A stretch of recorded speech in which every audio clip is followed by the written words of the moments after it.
I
was unprepared for Kenny's response to that. Oh my God, that is beautiful. Oh, I couldn't watch him because I can't see, but yeah, if he's laughing, it's a good response. I'll take it. Oh my God. As soon as the first tombstone showed up, I lost it. But after we got Vicared, we each got Vicared from that prior show. We've come back. We've risen from the dead, and we're back. Zombies. Great work, Dave. Great work. Phenomenal. That is good work. I love that. I had fun. I had a lot of fun with that one. I had a lot of fun. Not quite as good as the Christmas song, but it'll do. It's good. It's good. I like it. That'll do. Well, welcome everybody to Three Tortured Souls. Hello, everybody in the chat room. We are entering, obviously, the best month of the year because it has the best. Well, my cat's meowing at me. Sorry. It has the best, absolute best holiday of the year, Halloween. So to kick it off for the month, we kind of just chatted around, thought we would talk about Halloween this month, do different things. Exactly, Bob, it's Halloween month. Can you hear my cat? My dog can, and he's sitting under my feet too. So his ears are like, what? What is that? What is that? It's not quite a black cat, but it's a good cat. Close enough. Close enough. Yeah. It looks like it has an orange spot on its head from here. Perfect. So I apologize, but she's a great cat. She's probably telling me, "Where's my food, you bastard?" So I thought we would kick it off since I had the helm, just doing a introduction into where Halloween came from, how it started, or at least some type of history of it. Oh, do I have an echo? Yeah, you got a big echo. Is that better? Do I have an echo too? I'm not hearing it. How about now? Sounds better. Now. Now you're just very faint. Oh, well, shit. Uh-oh. I hear myself. How come it's always perfect when we're like pre-show? Maybe it's Dave's intro. It cursed you. You probably should retire and come back next week. Oh. That solves all problems. And cut your prices in half. This is my 4th farewell tour. I'll see you next week. Does it get any better? It's still low. It's still an echo. I still hear myself. Well, so Halloween, huh? Sorry, I don't know. Halloween. I did absolutely no homework for this. Oh, this should be good. But I can comment. I mean, you guys know I can comment on pretty much anything. There'll be no shortage of comments, even though he didn't look anything up. But that's good. No, I have an echo. Oh, well. You have an echo now, too. StreamYard's fucking us up. It's okay. Maybe it's that full moon. It is. Yeah, that's been proven to not cause any problems, but we'll blame that. What? Oh. I have anecdotal evidence to that contradicts that, Dave. Yes, our experience tonight. Yes. Okay. Go ahead, All right. Tim. I'm sorry. No, it's okay. I was working. We've already taken over. I turned down my gain and turned down my speaker some just a little bit to hopefully see if it was on my side. So I hope it gets a little bit better. You guys sound fine from my side here, so I don't know what's going on. Oh, great. I hit the magic spot. There you go. All right. That's what All she right. said. Oh, God. Sorry, I've been drinking. Oh, my God. Kind of strong. I gotta ask Dave though, which one am I on the three that when the doors open? I didn't really give that much thought to who's who there, but I don't know. We can I feel like I would. maybe we'll have our fan base vote on that. Yeah, which that's one of a us great is which idea. character in that opening? Oh, there you go. Yeah. That's good. Well, I got to say, one of the coolest things I learned researching it was the difference between fairies and fairies. And I know I am probably saying the second one wrong, but fairies as in Fairies and Faer or Fear. Let me find Faery. So a fairy that is a Faery is quite a devastating creature in mythology. So I didn't know that there was a difference. Every time I heard fairy, I always thought of the kind of a Tinkerbell thing. But pretty cool. We'll get into that and when we get there. But anyway, just want to welcome everybody. And what do you guys think?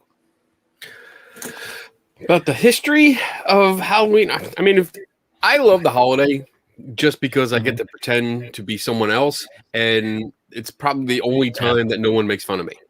I mean, because They take you serious this time of the year. That day and Comic-Con, that's the only time people don't question what I'm doing. Because I do dress up in costume because I have costumes. I have Star Wars costumes and all kinds of things. And I mean, I have helmets. I have Iron Man helmets and Thor's helmet, and I wear that shit around the house. But Halloween it's always been that fun time as a kid. You know, you dressed up, you went around and get candy, and I guess growing up, I really didn't think about the scary part of it because it was. I mean, growing up in the 70s, we had the heat stroke costumes that you jumpsuit that you got in, you tied around your neck. You had the plastic face that you would walk around. It's like, yeah, this is great. Plus, at least from my area, because I was in Philly, it was still cold then, so you had this jacket on the underneath. You had this heat suit. So you lost 5 pounds by the time you got back.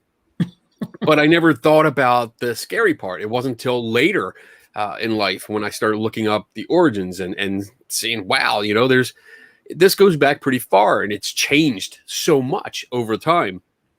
And it's interesting to dive into that. And again, like full disclaimer, I didn't do any research before. I literally came in, sat down, and 10 minutes later we started the show. And I was trying to cheat, but then Dave jumped on and we started talking, and so cheating is out the window. So I'm cheating as Dave does his opening statements. I'm going to like look over and just read some of my notes.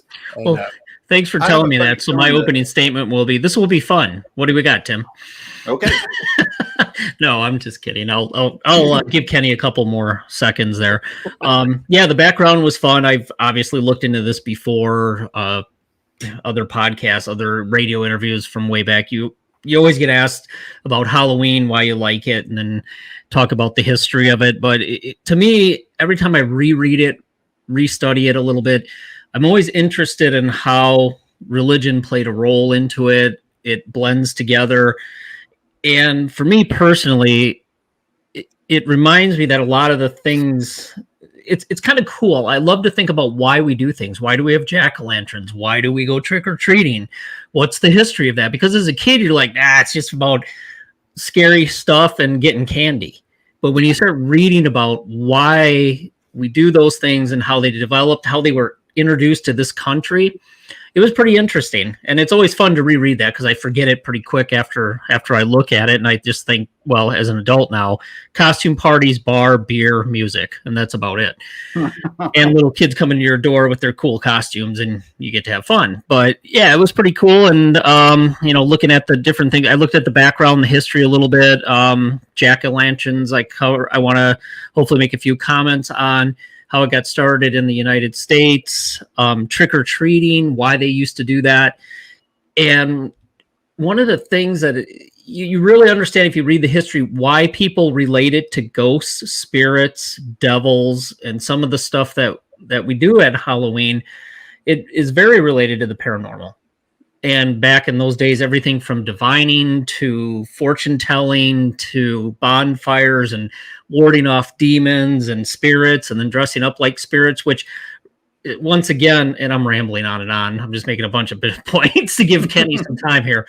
So one of the things I found it was interesting, they said, on All Hallows Eve or Halloween, that's the time when the dead, the spirits could come back and the boundary between our worlds thin and they could come and interact with us and roam among us. And I'm thinking, didn't I just see that on that new American Horror Stories, not American Horror Story, but on American Horror Stories, they played up that part of Halloween, which is really interesting. I'm like, wow, those guys actually looked at it and came up with some ideas and implemented some of the, there's a ghost in the door dropping something off for me. I think it's more beer. That's a friendly ghost. I bet it's a drink. Yes, that would be Jen as she walks by with more beer. That's always good. So it's kind of cool to see not only the Halloween part, but looking at very popular shows that they actually do their historical research too and bring that into something. And it's just kind of fun for me to make the connections like that. So I have a whole bunch of stuff to bring up. We'll see where Tim takes us on this crazy road tonight. I know he's probably gone down some rabbit holes. And I think with that, I've rambled enough and hopefully given Kenny a few minutes to at least find some websites to reference when he's up. I think we're going to end up having the same information, Dave. We'll see. Kenny's going to come up with some good stuff, though, because he's going to do it on the fly. You're muted. So I win. Yeah. I win. So you're ahead of the game.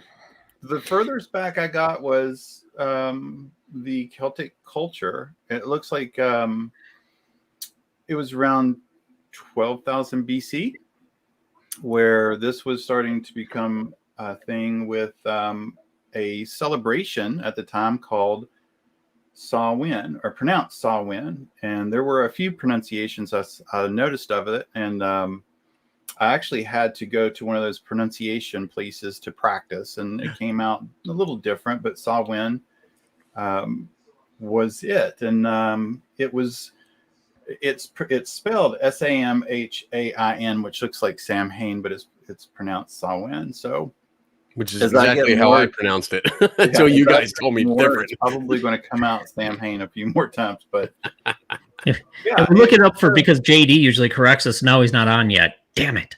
No, that's good though.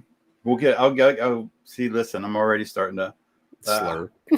Yeah, this is good stuff though. So Samhain, basically what that was just a celebration of the summer's ending and a transition into the dark area, which would be just winter. Right. They had celebrations. They had they drank. They partied. They stored up a lot of food. Yeah, it sounds like a good time actually. And it was typically October 31st to November 1st. Mm-hmm. And it was just basically welcoming in literally the dark half of the year, which would be wintertime. There was a lot of things. I don't know, Dave, if you came across of it, but there was a lot of times I cross-reference stuff. Damn. That it was pretty well pointed out that there's really not a whole lot known about it other than some writings. Mm-hmm. And they also point out a lot about a gentleman that had no expertise or training in the culture that tried to translate a lot of stuff in the 1800s that really kind of messed stuff up, but ended up catapulting it to being more popular than what it was for growing. So yeah, that's pretty much what I got. I thought it was really cool that they would sacrifice animals and have feasts with that, and that they would burn their bones, and they would call it a bone fire, and that later kind of developed into a bonfire.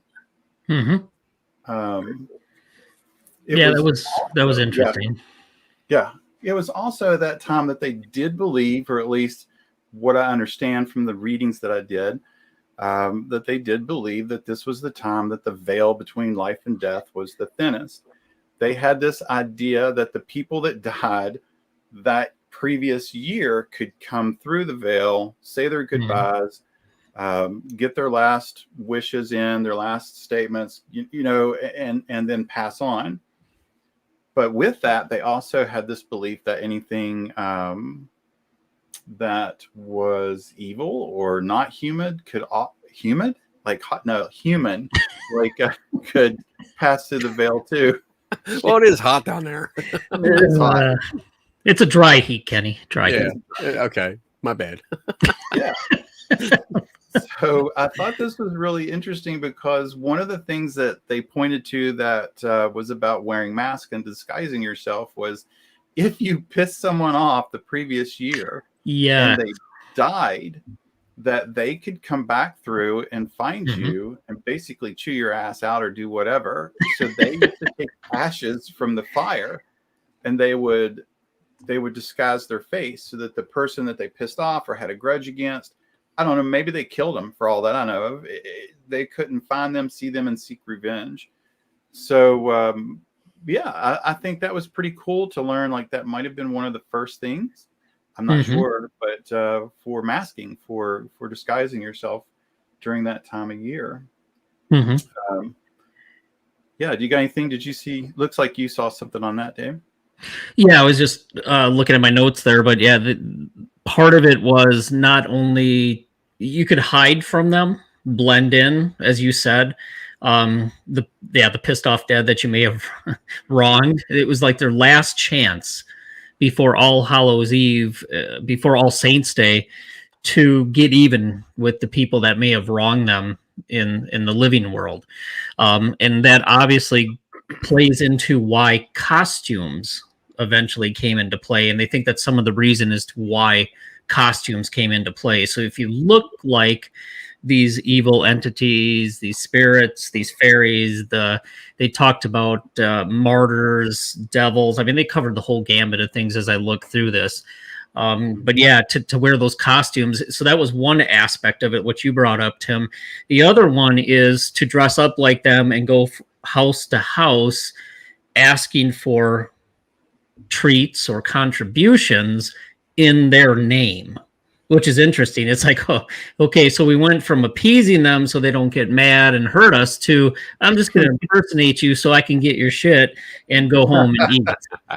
So it's pretty interesting. There's a lot. I mean, it's a whole lot of history, even from trick-or-treating, jack-o'-lanterns. It's really kind of cool. And to add a little bit to what Tim said, there's not a lot known, but yet people have written a lot and talked a lot about the various potential backgrounds of Halloween. So I saw the whole all Halloween, All Hallows Eve. The first mention of that was in 1556, the eve of All Hallows Day, and it begins with All Hallowtide, which in religion is a liturgical year dedicated to remembering the dead, the saints, and martyrs. So the word Halloween kind of dates back to 1775. Halloween equals Saints' Evening. That's one of the interpretations. And All Hallows Day actually switched to November 1st in 835 by Pope Gregory IV. Obviously, there's some interpretation of why that happened. Some of it they think has to do because of what you said, the festival of Samhain, and it's a pagan festival, and the church is like, whoa, we can't be having that. So we're gonna make it a church thing, which actually, if you know something about religion and Catholic Church history, they tend to do a lot of that. They want to spoil the party. So they change dates and put religious things on top of it. And it coincides, obviously, with the time of year where you see tradition or changes in nature, dying in nature, transition, darker time of the year. I think, Tim, you already mentioned the liminal part, the difference, or it gets thinner between the spirit world. And then a lot of this was influenced by Celtic harvest festivals. That's where just the Samhain and some of the other ones come from, Gaelic festival of Samhain. But the four ideas I came across that the origins of Halloween may have come from is Samhain. Tim mentioned that. It was originally just a Christian holiday, and it just continued to be. There might be some roots in the Roman fest of Pomona, the goddess of fruits and seeds, or the festival of the dead from Parentalia. So there's a couple different ideas of where it may have ultimately originated from. It's pretty interesting. The one thing I noticed that no matter what interpretation or what one you went down and talked about, there's very similar festivals and activities and beliefs across a wide range of geography and history, depending on how you interpret it. So, all right, I think we've given Kenny enough time. Well, I'm reading up on it. And it's actually it's interesting. I've never read this before about the festivals that included when you dressed up. It says that it was called mumming and guising or souling. Did you come across that one? Souling, yeah, I came across. Yeah, we'll souling. Talk about that too. It's let's see. It says Ireland, Scotland, Isle of Man, Wales. It was a custom called mumming or guising, in which they would go house to house, as you said, Dave, in costume or in disguise. And they usually recited verses or songs in exchange for food. Yes. And then that also translated into they wanted to impersonate the souls of the dead or the fairies, which Tim was talking about, which was an earlier tradition where they were. It looks like it went back to where the veil between the living and the dead was thin, but instead of just saying it was spirits of the dead crossing over, it looks like in these countries, in early history of these countries, it was fairies, or they called them Eos C, and I don't know if I'm saying that right, but spirits or fairies, and they apparently these powerful beings that came across, and they dressed up to avoid detection or avoid any harm from them. But the term mumming and guising, I've never heard before.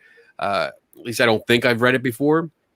But it's interesting to see that they wear these guises, they get food, they get treats, and this kind of evolved into just dressing up as spirits of winter and demanded reward for good fortune. So instead of getting just things on behalf of spirits of the dead or the fairies that were there, now it's like, well, we want to be appeased for the future. And if you want good fortune coming up in the next harvest season or something, you need to give us stuff. And which sounds like extortion to me. But that just sounds like, you know what, I'm going to fuck up your farm and your harvest if you don't give me something now. But it's interesting because then I see that it evolves, particularly in Scotland, according to this, that younger people would go house to house in masks or painted faces, painted or blackened faces, and often threatening to do mischief, and if they were not welcome. And this led to more pranks. and going like throwing things at houses, like hollowed out turnips and other vegetables, because I guess that's all they had at the time. But that it sounds like, and I haven't gotten that far yet, but it sounds like that's what eventually evolved into Mischief Night, which is my favorite part of the holiday. I mean, that's just me, but what you like shenanigans on Halloween? Shoo! I got my TP roller gun. Yeah, there is no. There are times I'm glad I don't live too close to you. But it's interesting to see how different the history of different countries all kind of have similar, I guess you would call them rituals or events, but they have slightly different versions of the reasons why. But it's all basically the same. Pretty cool. All right, there you go. That's my little tidbit for now, and now I got to read the next section. Well, yeah, there was a question up here. Hold on. Let me go back up to it. Sorry. I had it about dumb supper. Yes. I did not see it. I didn't see anything about the dumb supper, so I don't know what that is. It was part of Samhain, and I believe it's setting a meal and having a supper with the dead. Wow, that's pretty cool. I guess that kind of goes in line with they believed at that time that they could cross over and say their final goodbyes or say whatever it was. Yeah, cool. And I think I'm trying to find where I found the reference, but I'm not having any luck. But I wrote a couple notes. It had something to do about a seance isn't the only way to connect and talk to the dead, but setting a supper, you basically have a supper that's for the dead. It's you don't need a fancy, here's one bookmark. You don't need a fancy or formal ritual to speak to the dead. They hear you hold a dumb suppers, traditionally known as the night when we talked about the veil. They talk about this one site, Learn Religions. It has menus and table setting. They talk about soul cakes, and that was actually something a reminder to bring up. As far as trick or treating, one of the things that they used to do, and I'll have to find my notes on trick or treating, is in Europe, Christians in the 15th century, poor people would go door to door during All Hallow Tide and collect soul cakes in exchange for praying for the dead. So they made these little. What's that? Yeah. If you were familiar with Catholicism, it's about, or at least what I saw about the Catholicism part of that was you pray for people in purgatory, and you can earn time out of purgatory for them to go into heaven if they have someone either pray for them or that kind of time experience some type of pain or torture for them. Yeah, so I ran across that as well. So interesting thing here, from what I'm seeing here, it says dumb in this case is a synonym. Synonym. I'm feeling like Tim. Synonym for mute or silent, as the most essential rule was that a dumb supper be conducted in complete silence. Yeah, I think Kathy just pointed that out. Yeah, okay. Wow, so it's almost like, because it also goes in, and this is, what am I looking at? Atlas Obscura. So I guess they're giving history lessons now, but it said for centuries, young women had tried to use magic in this manner. But it's connected with divination, and fairly well known. There's a lot more here, but they go into stupid details. Now they're going off topic. Never mind. So that was my contribution to this topic. Dumb means silent. So I saw another question about the fairies that I had talked about earlier. Let me get up this one. Yeah, so I didn't actually intend to do research on fairies until I ran across it and noticed that there were two different spellings of it. And I think the way you have it spelled is what people looked at when they saw the picture, the famous picture from like the 20s or 30s with the little girl and the little stick figures. The Conningly, the Conningly fairies. Yeah. Yeah, that's what I had always thought about with fairies. But then I got into the different spelling of the fairies and understood that they were quite intimidating, quite evil. And I ran into one that was really famous in that time. I'm going to try to pronounce it. Oh shit! I'm Here already going to mess it up. Knuckleavee. It is a part person, part horse fairy that is the most feared fairy. It was very evil. It said it was the strongest. If you ran across one, you was pretty much dead. When I was looking at this, though, otherwise, I found it really interesting. And I know it's kind of off topic, but it kind of always goes with stories like this. The Knuckle V is so powerful. It's very, you're going to die. That's just it. Except if you can find a stream with running water, because it can't cross running water. And I have no idea. There always seems to be, like, when it comes to demons and evil things, there always seems to be like an Achilles heel that is just like, what? Like, I don't even understand that, but it comes with it. It's all the energy in the water, Tim. The energy in the water. Cheers. Yeah. Cheers. So those really were. I mean, I did find them very interesting. I ended up for the rest of the night looking up evil fairies, and it was pretty interesting.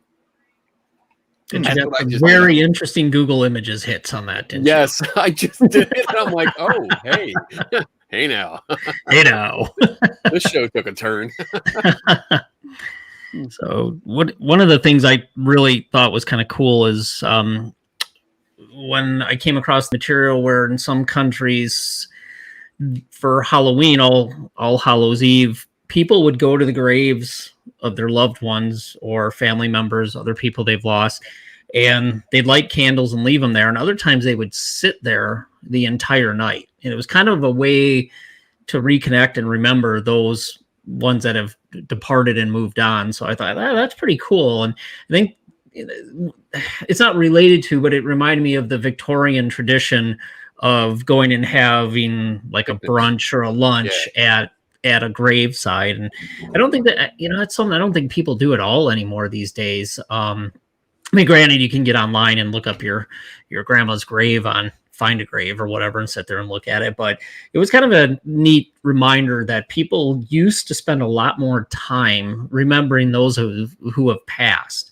So not all of Halloween was totally scary and creepy and had all this symbolism with, the scary fairies and that's a new T-shirt idea, I think. The scary fairy. The scary fairy. And the souls coming back to seek vengeance on those that might have wronged them back in the day to make it right. But it had a component of just remembering those that have departed and, spending, I guess not spending time with them, but spending time at their grave. And it probably triggered you to remember them and their lives and the good times. So I thought that was kind of a neat part of it, a little more family and not quite as scary as some of the other stuff we came across. I know that the earlier cemeteries where they had the flat stones, that was really done specifically for that reason, to encourage families to come out. And because it wasn't like that typical spooky cemetery look when you have all these headstones poking up out of the ground, the flatness of it invited people out, more of a park rather than a cemetery. And the families would come out and actually have, I think I have etchings of families out and having picnics at their grave sites of their relatives, which is, like you said, Dave, I mean, it's not something you see anymore. Well, I mean, I've visited dozens and dozens of cemeteries and I've never seen anyone sitting down, having lunch I mean, the only person that I've ever seen was one gentleman that traveled, I forget, he was out of state and he was looking for a family member. And I happened to be there at the time. My wife and I were there and we helped him find that grave. And he's the only one I've ever seen actually sit down and he's like, I'm good. And that was it. Like he was there for an hour and just sat there. Wow. But I got a funny feeling sitting down in the cemetery to eat lunch would probably garner a call to 911 today. You'd probably get a visit from somebody just checking on you, I guess. And I guess it's kind of a shame. I kind of like the idea of that and spending time and going and seeing past ones. But I guess, days go and life gets busier as you speed up. Yeah. And what about, there is something, I cannot remember it, but I've seen plenty of them, a thing where people would stencil etchings, grave etchings. Yes. Yeah.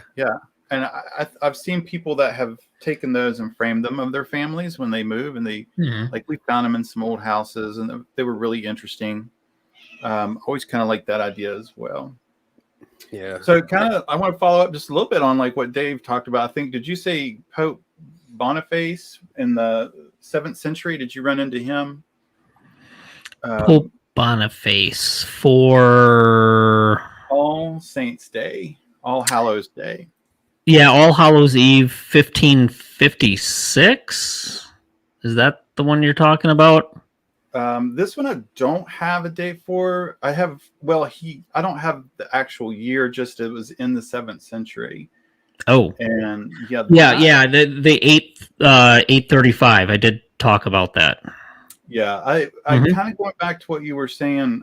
I wanted to kind of All Hallows Day. Yeah, sorry. It was maybe this isn't the same one. I had All Hallows Day switched to November 1st in 835 by Pope Gregory the IV. But I think I know what you're talking about. It was in some of the research I printed out.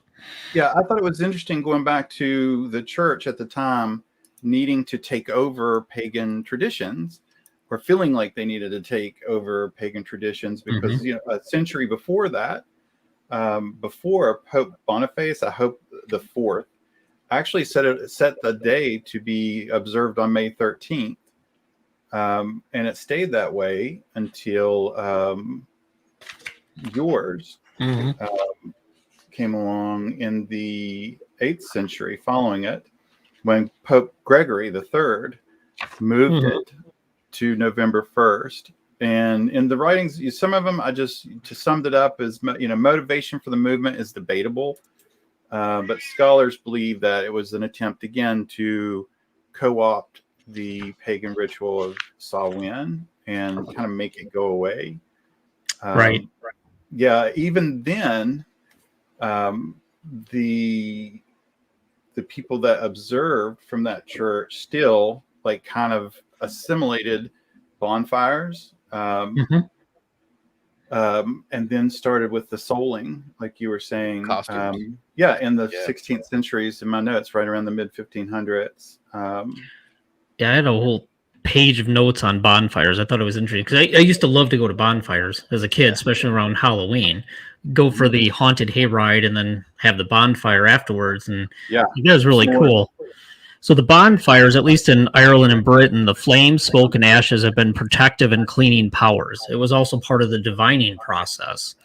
In Wales, it would prevent the souls of the dead from falling to earth, or it would keep the devil away.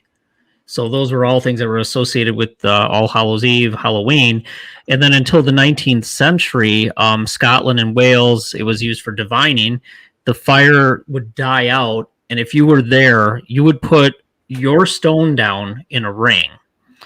And one stone for one person, and then, let me get this right, if the stone was mislaid, which I'm not sure if that means like out of the circle or breaks the actual configuration of the circle, that person would not live out the year.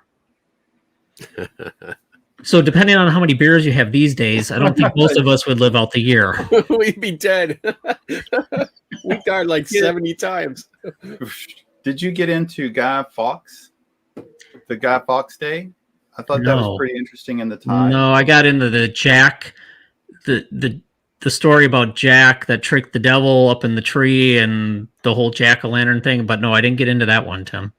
Okay, so I think this is going to help to perpetuate the trick and treat on the when you do tricks, which used to be apparently extremely was really vandalism basically. But so this is just in my notes. In the 17th century, Guy Fawkes Day added a new twist to the development of Halloween.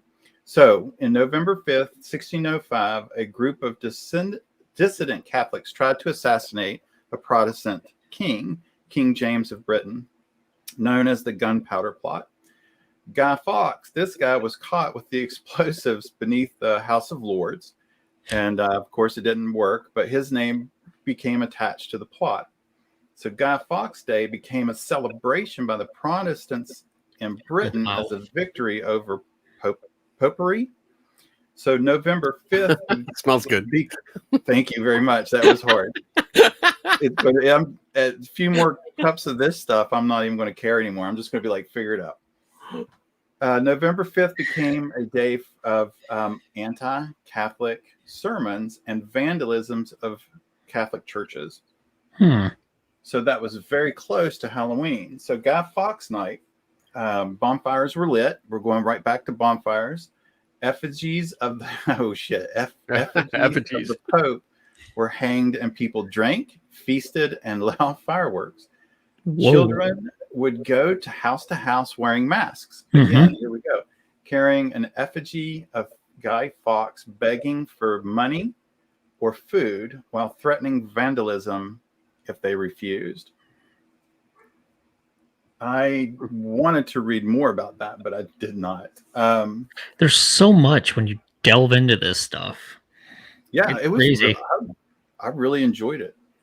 But Guy Fawkes, that was a pretty interesting thing I'd never heard. It seems like I have heard that name before, but did not know how it was tied into it.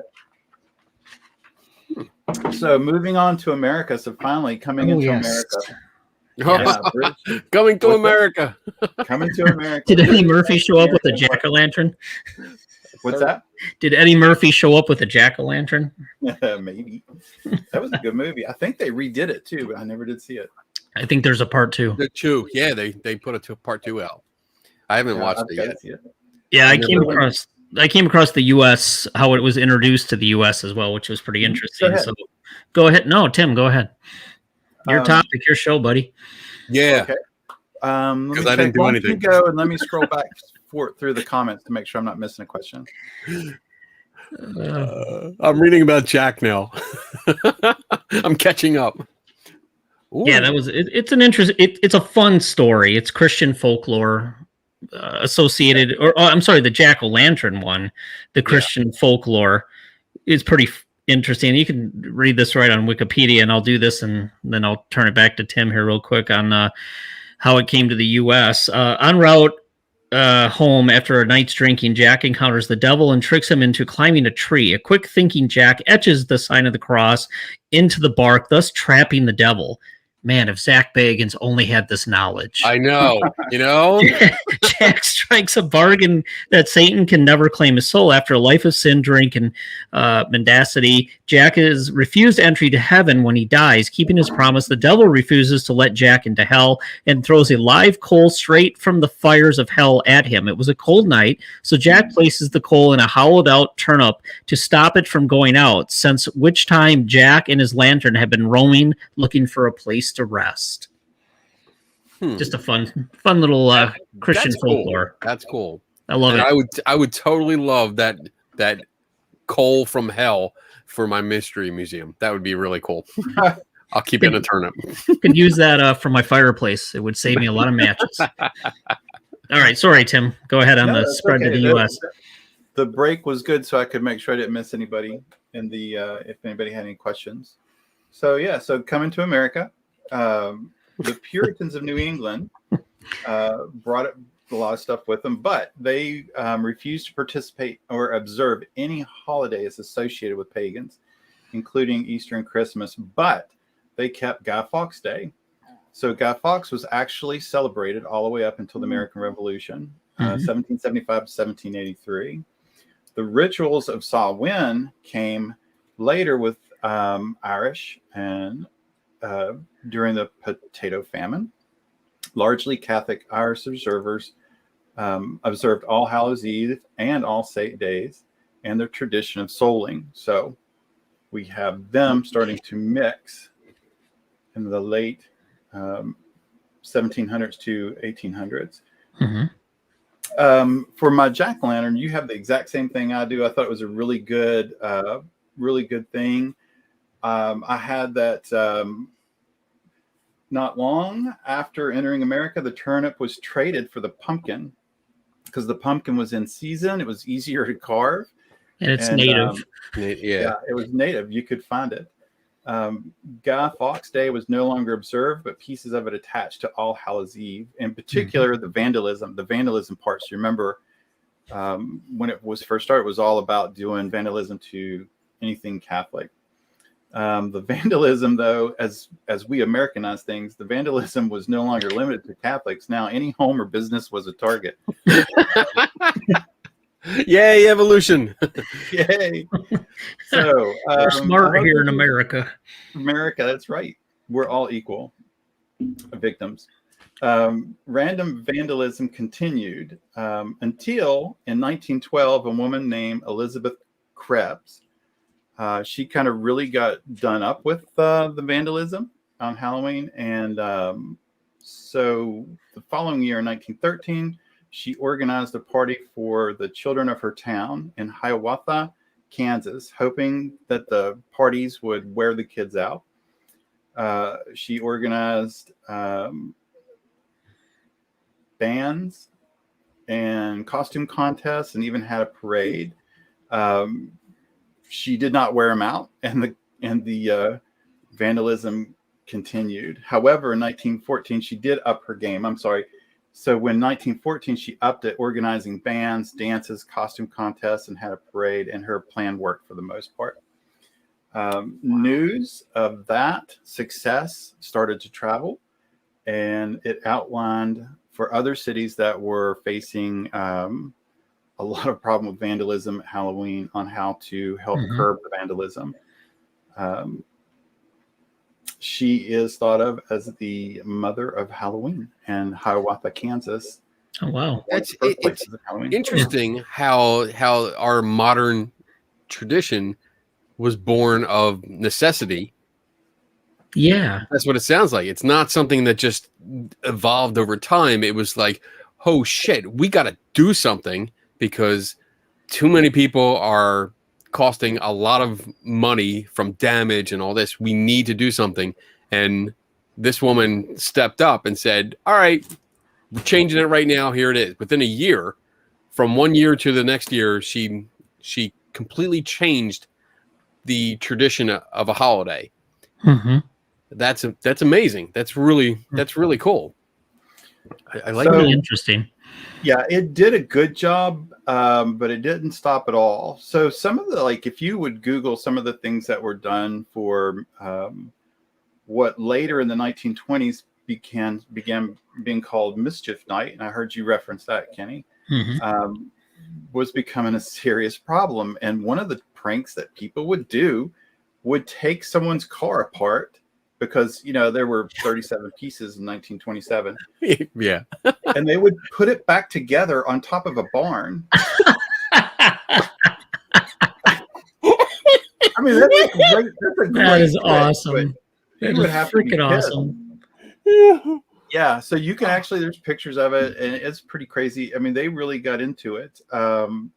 That's a good trick. Couldn't do it today, but that's not too bad. So it wasn't until 1927, and it was in Canada, where the tradition of candy for no vandalism started working. How it morphed to America is unknown, but trick or treat was first seen in print in newspaper from Alberta, Canada. And there you have it. Now we have today. Yeah, and I found pretty much the exact same stuff, Tim. The history of trick-or-treating, first calling it guising, and there was really 3 times they're trying to figure out exactly which one it was that trick-or-treat actually was mentioned or got going in the U.S. It has not been going a very long time, if you think about it, because the references were 1911, 1915, 1920, potentially in Chicago. And then in 1927, the first print article in Canada mentioned trick-or-treating. And then trick-or-treat became widespread in the U.S. in 1930. And the actual term trick-or-treating wasn't used or accepted really until 1934. And then there was a national publication that contained the phrase trick-or-treat in 1939. So if you think about the history of our country, how long we've all, the country is founded and people were here, and looking at the history of how Halloween came to the country, it really, trick-or-treating did not really become a thing until the 1930s. Yeah. So it's not a long time, considering what they were doing with the history of trick-or-treating in other parts of the world.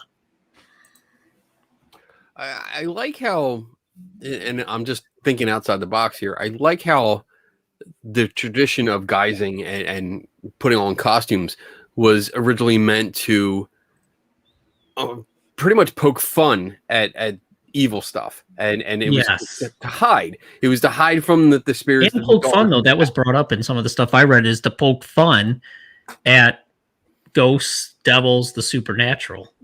Stuff that today is looked at quite differently. I mean, you have one community that accepts it wholeheartedly, ghost hunters. But then you have another community, a religious community, that wants to tell you, like, you're not supposed to do this. And I don't have it in front of me, but I can wager a guess that a lot of religious leaders would say that was bad.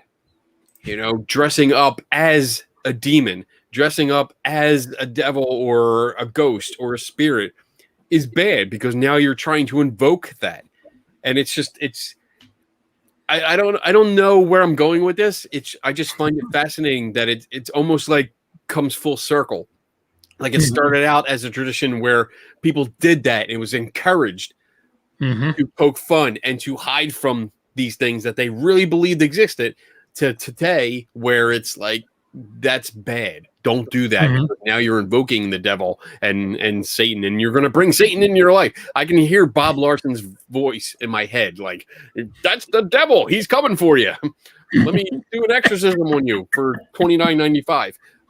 Yeah, it's funny. So yeah, I mean, it's just fascinating as I keep reading this, just seeing and knowing, like, it's such a big deal. I love going to the Halloween costume, the Halloween store. Like, this is a big thing with us, especially because my wife, and I know she's watching. My wife is a witch. Her birthday is October 31st. So she loves Halloween, absolutely loves it. And we go to the Halloween store all the time. As soon as it opens, it's like, let's see what they got. Yeah. It's cool costumes. We love this shit. And I mean, and aside from that, I mean, I love the weird shit anyway. But it's just fascinating to me that it started out as something you were supposed to do, right, and encouraged to do, and now it's you have both sides. You have the Halloween carefree people that are still like, it's fun. It's, hey, no big deal. And then you have the stick up their ass people that are like, no, don't do that, because you're going to invite bad things into your life. Well, I remember in Catholic grade school that I went to, they celebrated Halloween and All Saints Day the next day, obviously, by going to Mass. But for Halloween, we actually could dress up. You could wear a costume to the Catholic grade school that I went to with certain condition. Right. No devils, no witches. I mean, no ghosts. It was really, looking back at it now, it was really a good insight of what they thought and why they did certain things that we've already talked about with the Catholic Church with Halloween. But they realize enough that, it's an American thing. So I think what they did is they separated the American holiday, Halloween, and let the kids have their fun. But then the next day you were expected, to show up again, which you did, and you went to Mass. Right. So to me, it was interesting. And I don't know if the particular church I went to was different than others, or they were progressive and, they were willing to at least embrace the popular concepts of certain holidays, because they did the same thing with Christmas. The birth of Jesus and all that, they did, obviously, but they also kind of said, okay, it's okay, cool with the Santa part, and we'll do that, and we'll make little Santas in art class and little snowmen. But it is interesting, at least it was for me, and now looking back at this, thinking, oh wow, it's kind of crazy that the Catholic Church I went to, the school, they actually allowed us to celebrate Halloween, and then the next day you would get back to the real religious part of it. So pretty interesting. Yeah, and I mean it's what John also says it in the chat room. John Kennedy couldn't dress up as anything evil. I think that was a rule for me too. I went to Catholic grade school, and you weren't allowed to dress up as anything evil. I don't remember dressing up as anything in school. I think we were encouraged to go to church and do all this, but by that time, I wasn't thinking about dressing up as like a demon or a devil or anything scary. I was dressing up as Superman. I was dressing up as Batman. Yeah. Like most kids would dress up as a cartoon character or something that was popular at the time. And full disclosure here, I did have my mom was very, and she still is, very, very Catholic. So I could see there being an influence there. I can't say for sure, but I'm pretty sure there was an influence. Like if I would have picked the devil costume, it probably would not have. Yeah, but knowing what we know today, if we knew that as kids, can you imagine what we would have showed up as? I would love that. That like if going back. Yes, I would have bought a devil costume and been like, "Yo, this is historically accurate." you can't tell me. Don't suspend me. I am actually following the original tradition. You guys are all fucking this up. You stole it, damn it! You stole the day. You stole it, like you stole all the other holidays, you bastards. I have me started on that shit. Growing up too, I didn't go to Catholic school, but I started out Catholic in a Catholic family. And I never really thought about it, but growing up, I was always like some superhero or some superhero sidekick, and I will do my best to find a picture of me when I was probably 4 or 5 years old in a Robin costume that my mom made. It was absolutely horrible. It was absolutely like the R for Robin covered my whole chest. Oh, you gotta find that. I think she took a Batman mask and like either cut the ears or like pinned the ears back, and I had like a Dracula cape. That's great. And if I'm not mistaken, I legit had tights on. So I have that picture somewhere. Wow. And I will share that next week if I can find that. But, going back to thinking about it, I never really thought about it until tonight. Like I don't think I ever was like a ghost or a devil or anything. Like I remember seeing them with my friends, but I don't know if it was just part of she never told me I wasn't going to. She just always picked out what I was going to do, when I was really young. So I think it has, besides because Donna, I think she mentioned Casper the Friendly Ghost. Like that was an acceptable one because it was a cartoon. It was friendly. It was a kid friendly kind of thing. Yeah. But I don't ever recall having that kind of choice because we went to like the local Kmart. That's where we got our costume. It came in a box with the cellophane front that you could see the mask in. You remember them? Yep, I do. That's it. Like you picked your costume by what was the side of the box that was on the shelf, and there were no demons, there were no devils, there were no like actual ghosts or scary things. It was the Saturday morning cartoon kind of thing, your superheroes. That's what I remember. I don't remember anything being scary. I don't remember any of the cool shit we have right now. Yeah. Like, nothing like we have right now. I'm trying to find a picture. My first Halloween. I had that picture of me on my phone, but I don't.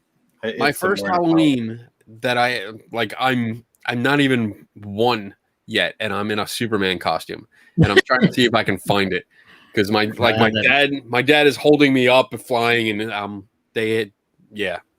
So yeah, definitely I was a geek even back then. I think probably my first transition costume into something that wasn't maybe would be considered Catholic acceptable was I was Gene Simmons one year from Kiss. You just keep giving us more and more material. Oh boy. I can't remember if it was Gene Simmons or Ace. It might have been Ace because of the star, but yeah. Wow. Yeah, man. Can't wait to see these pictures. Yeah, we'll have to try to dig those out sometime this month. That'd be fun. I'm sure I think my either down in the basement or my sister has a ton of pictures from my parents' house, and there's a couple different Halloween ones, of course. So yeah, I'll have to definitely try to dig some out. Yeah, I'll take a look because I know I have photo albums, and for people that don't understand what they are, they're not the things that are on Facebook. These are actual albums with physical photographs.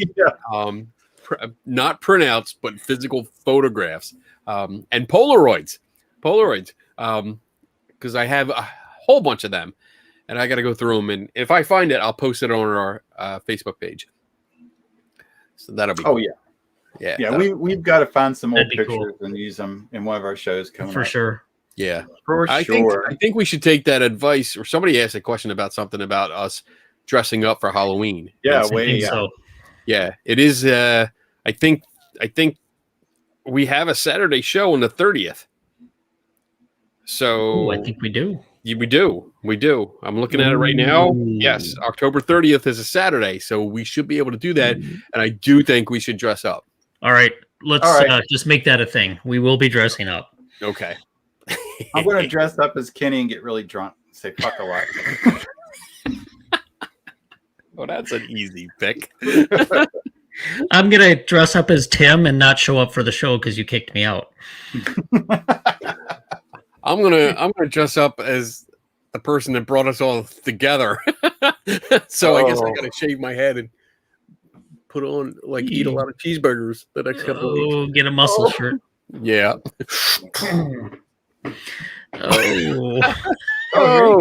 Oh. Can we all submit our picks that night? Oh, we could. Yeah, that'd be good. I think that's a great idea. Yeah, part of the show could just be sharing those. Yeah, submit them and then we'll go through them all. Yeah, that'd be fun. That would actually be a lot of fun. What if we have if our viewers get dressed up and come on and we'll bring them on? Yeah, that would. Yes, I think that'd be great. All right. Show us your. Notice how we reverse the heat on all of you. Yeah, you got to get dressed up too. You got to. That's gonna keep you quiet next time you make a suggestion. Do the makeup. Do whatever you do. Mm-hmm. And pop on. I expect every single one of you in the chat room to participate. That'll be awesome. Yeah, that'll be fun. Oh boy. Oh man. All right. So are we caught up? Are we? Yeah, I think so. I think that's going to be probably a kick-ass show. That's going to be a lot of fun. Yeah, that'll be more of a laid back kind of show. Let's play and just chit chat and talk about. Yeah. You know what? Why don't we just schedule it for an open mic night? Yeah. And then we can do any kind of general questions in costume. Mm-hmm. Yes. You got to be in costume though. Otherwise, we won't take the question. Yes. And you got to prove it by coming on the show. That's going to be great. It's going to be fun. Zombie. I like that. Ooh. Don't get lazy. No laziness. Nope. You have plenty of time. There's no reason to be lazy. You mean I can't put my mic under the desk and be the invisible man? Fuck. Wow, that's actually clever. I like that. Actually, I was going to say that's pretty damn good right there. That's good. I thought you were going in a different direction at the beginning of that, and then you pulled it out. Yeah, that's good. That was really good. I like that. Is dressing up as someone who's mentally stable. Mentally stable? That's boring. That's sure. Why not? We need at least one stable person in this group. Yeah. No. All right. No. So I think we're caught up. Yeah. I really enjoyed that delve into Halloween. And that was fun. I learned. Okay. One thing you didn't cover yet. Are you trying to wrap up here, Tim? Because I got one more topic. Go ahead. Go ahead. Haunted attractions. Oh. Because we all love them. I mean, I love going to a good haunted house, so I got a little bit of history on haunted attractions. So the first haunted house was the Orton Spooner Ghost House, and that was in 1915 in Liphook, England. Ooh.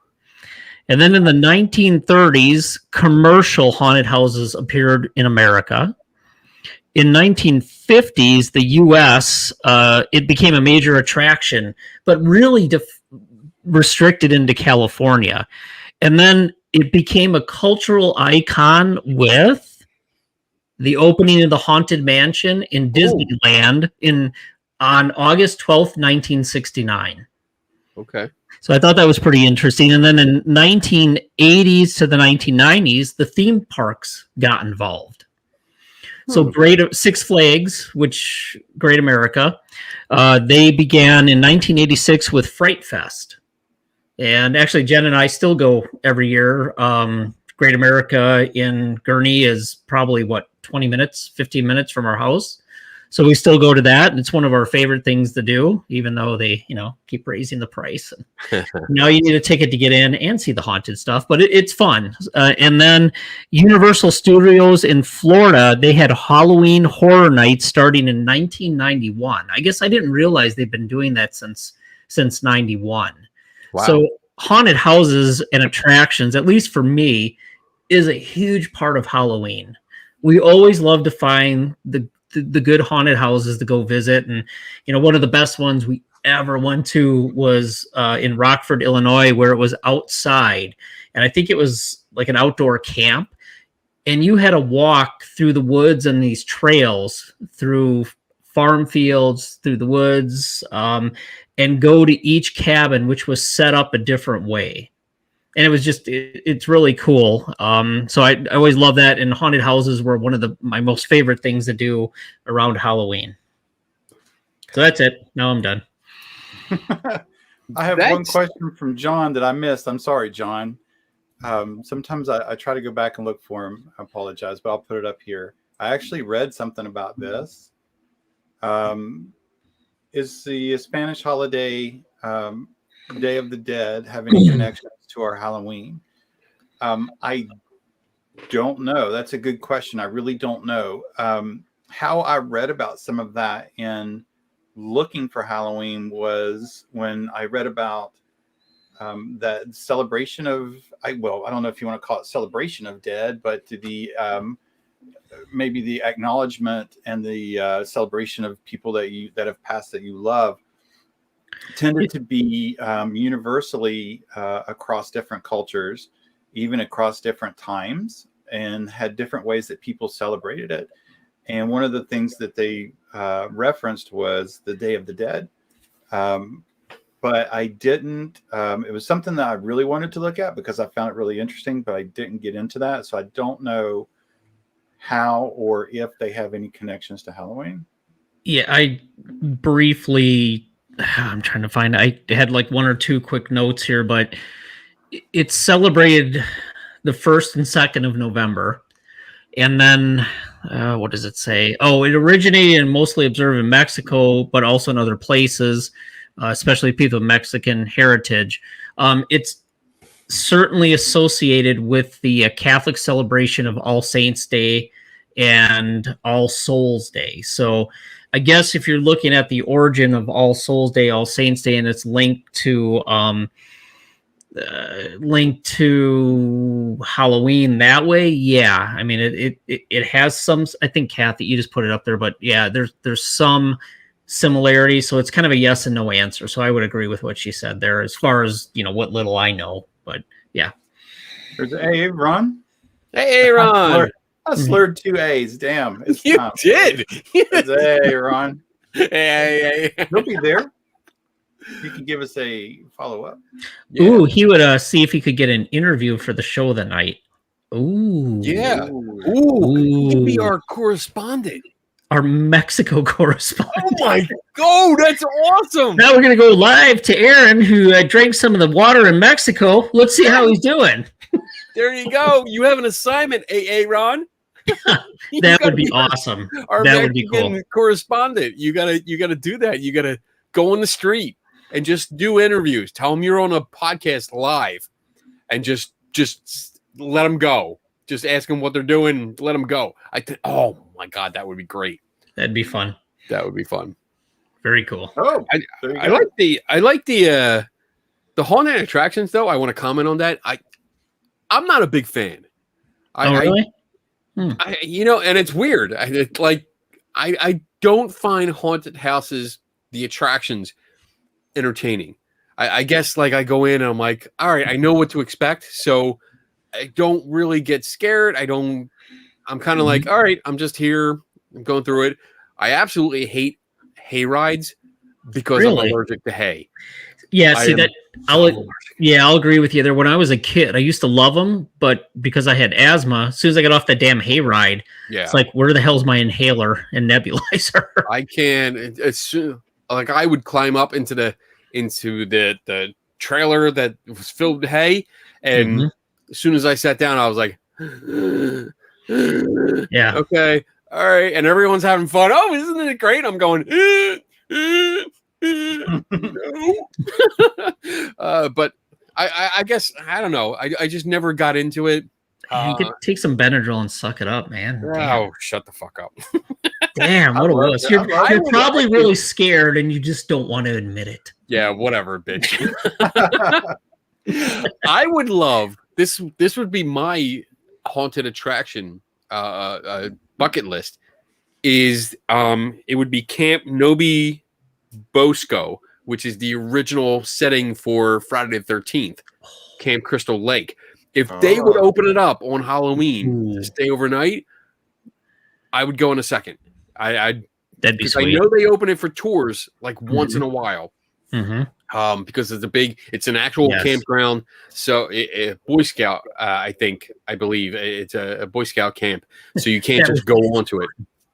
That would be fun. Amazing. I would sign up for that in a heartbeat and say, "Yep, I'm staying there." Oh yeah, on Halloween night. That'd be awesome. Yeah.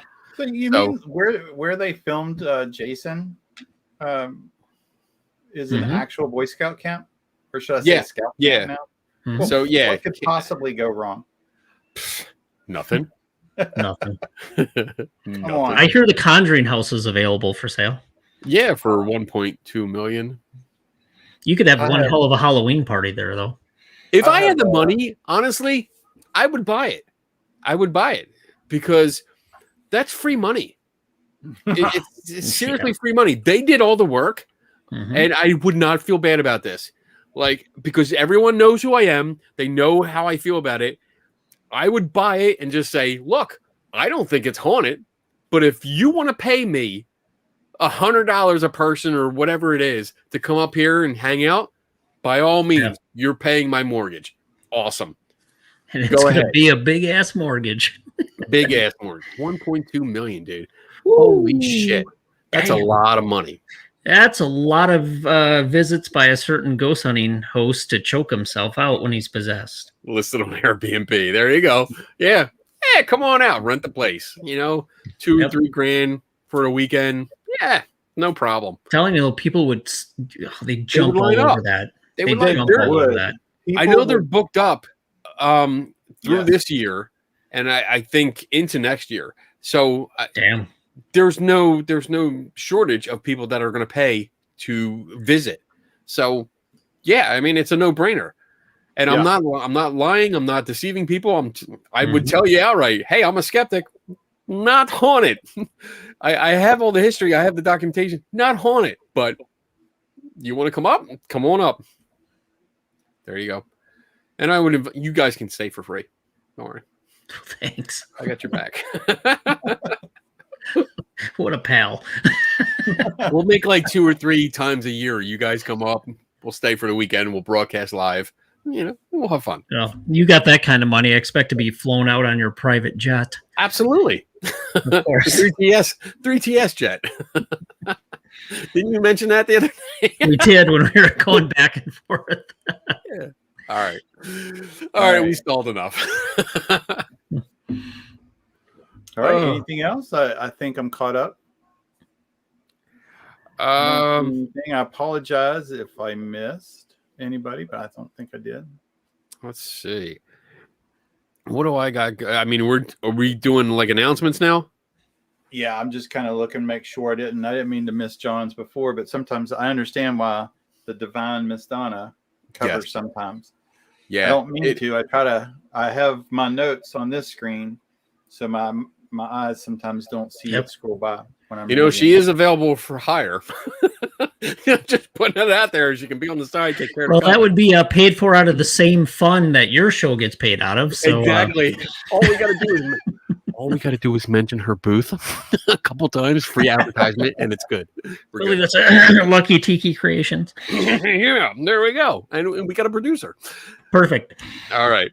All right. I know I have some tomorrow from 6 p.m. Eastern time to 9 p.m. Eastern time is the Skeptoid 13th. I think it's 13th anniversary or birthday. So the Skeptoid is a great podcast. I love it. It's hosted by Brian Dunning, and I'm going to be part of it. I'm not sure what I'm doing yet, but I think I'm talking about how the importance of research, proper research, and how important it is, not just with ghosts, but I think with, overall, especially, in the worldwide pandemic thing that we're in. Mm-hmm. So how important good research is. So we're going to talk about that. I think there's going to be some trivia and stuff. So that's 6 p.m. to 9 p.m. Eastern tomorrow.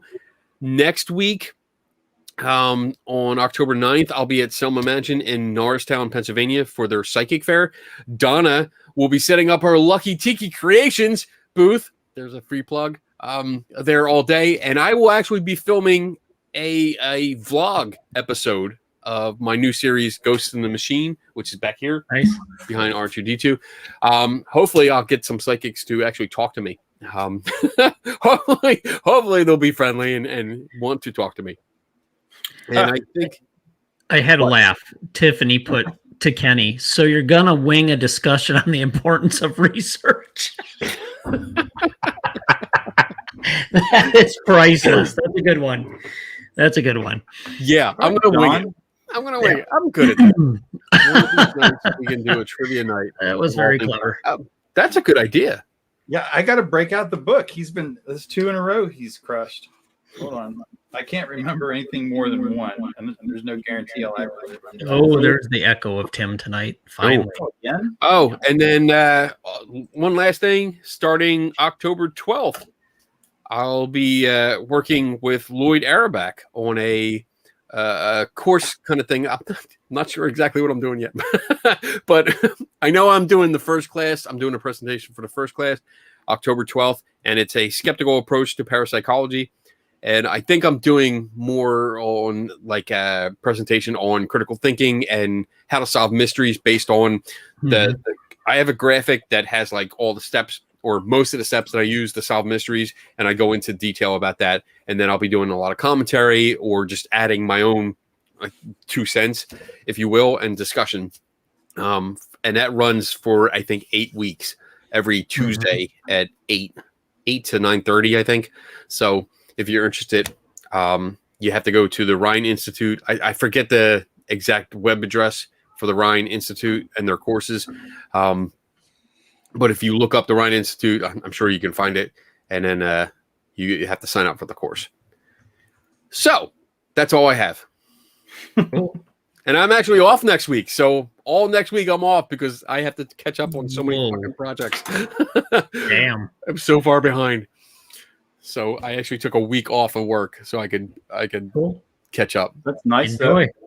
But cool. Dave, you got anything coming up big? I think I do a podcast on Saturday nights. Besides that, just got other things going on. So once we ramp up some other work, we'll make some announcements. Working with 2 other people on different projects. One is trying to get a paper published in a parapsychology journal, and the other group looking at how different people approach investigating a haunted location. Oh, nice. Yeah, so it's fun. Cool. So can't really say too much about it yet, but yeah, a lot of fun stuff. That's actually consuming a little bit of time when I'm not working the normal job, which sucks up a shit ton of time. Yeah. Yeah, yeah. Doesn't that suck? Damn day jobs. Got to get on that lottery bandwagon. Yeah. All right. Cool. Well, I want to thank everybody for coming and listening to the show. That was a fun show. I enjoyed that greatly.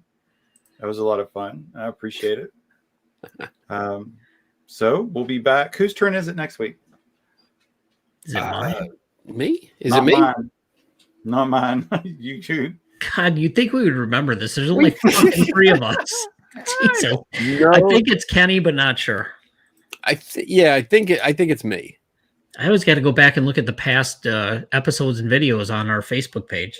I think since we didn't touch on it this time, I think I'm gonna roll the dice here and just give a topic now and say let's get into the monsters of associated with Halloween. So vampires, werewolves, ghosts, all kinds of monsters. Okay. Mythical or alleged not, and we'll just talk about where they came from, and we'll go with that. Monsters. I like that. I like that a lot. All right. That's a good idea. And it might be one of the earliest decisions on a topic ever for 3 tortured souls.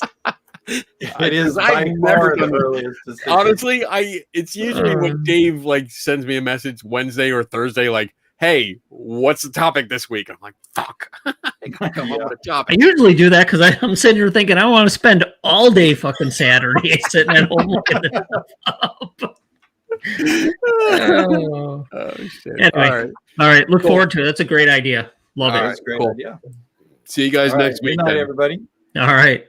All right, I'm not going to mess this up because I'm somewhat sober, which means I'm going to fuck it up. So here we go.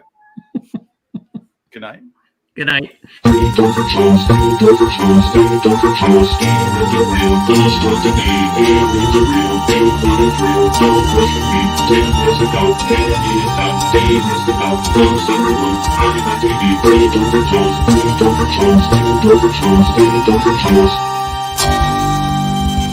And for what you say, we'll get together.